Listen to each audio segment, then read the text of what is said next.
मध्य प्रदेश के बहुचर्चित honey trap मामले को लेकर शनिवार को इंदौर में सुनवाई हुई, जहां आरोपी पक्ष की महिलाओं द्वारा ली गई आपत्ति पर शासकीय अधिवक्ता की ओर से जवाब पेश किया गया, जहां पूर्व मुख्यमंत्री कमलनाथ से जवाब मांगे जाने को लेकर अगली सुनवाई की तारीख तय की गई है। 2018 में इंदौर पुलिस द्वारा दर्ज किए गए प्रदेश के बहुचर्चित हनी ट्रैप मामले में शनिवार को सुनवाई हुई, जहाँ आरोपी तीनों महिलाओं की ओर से 1 महीने के भीतर जाँच पूरी करने और पूर्व मुख्यमंत्री कमलनाथ से जवाब मांगे जाने का आवेदन प्रस्तुत किया गया। प्रदेश सरकार की ओर से जांच अधिकारी आदर्श कटियार को निर्देशित किया जाने का निवेदन किया गया है, जहां शासकीय अधिवक्ता अभिजीत सिंह राठौर द्वारा आवेदन के संबंध में जवाब प्रस्तुत करते हुए बताया गया कि माननीय न्यायालय जांच के लिए किसी भी पक्ष को बाधित महीने कर सकता है और 1 महीने में जांच का आवेदन निरस्त किए जाने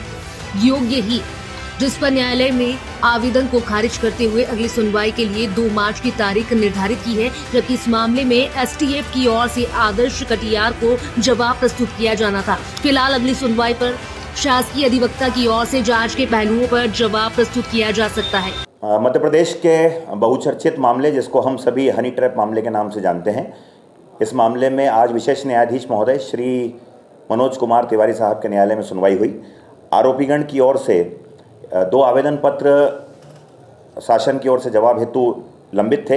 एक धारा 173 दंड प्रक्रिया संहिता एवं एक धारा 91 दंड प्रक्रिया संहिता के। इसमें से धारा 173 दंड प्रक्रिया संहिता के आवेदन पत्र पर हमारी ओर से आज लिखित रूप में जवाब पेश कर दिया गया है। इसमें आरोपीगण द्वारा यह मांग की गई थी कि इस प्रकरण के जो विवेचना अधिकारी हैं वे 1 माह में अपनी विवेचना समाप्त करके और न्यायालय में अंतिम प्रतिवेदन फाइनल रिपोर्ट प्रस्तुत कर दें। इस पर हमारे द्वारा लिखित रूप में आपत्ति प्रस्तुत की गई है और हमारे द्वारा यह आपत्ति की गई है कि कोई भी व्यक्ति या आरोपीगण विवेचना अधिकारी को किसी संबंधित अपराध के विवेचना समाप्त करने के लिए बाध्य नहीं कर सकता है। तो इस प्रकार का हमारे द्वारा जवाब दिया गया है और ये प्रावधान जो है धारा 173 उपधारा 8 दंड प्रक्रिया संहिता में उल्लेखित है कि अनंत काल तक भी यदि कोई उस संबंधित अपराध के विषय में कोई सबूत विवेचना अधिकारी को मिलते हैं तो वो पूरक अभियोग पत्र के माध्यम से न्यायालय में प्रस्तुत कर सकता है। दूसरी ओर धारा 91 दंड प्रक्रिया संहिता का जो आवेदन था उस पर जवाब का अवसर सुरक्षित रखते हुए हमारे द्वारा 2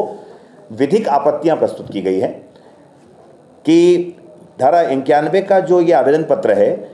वह इस प्रकरण पे जहां न्यायालय द्वारा अभी आरोपीगण पर आरोप विरचित नहीं किए गए हैं,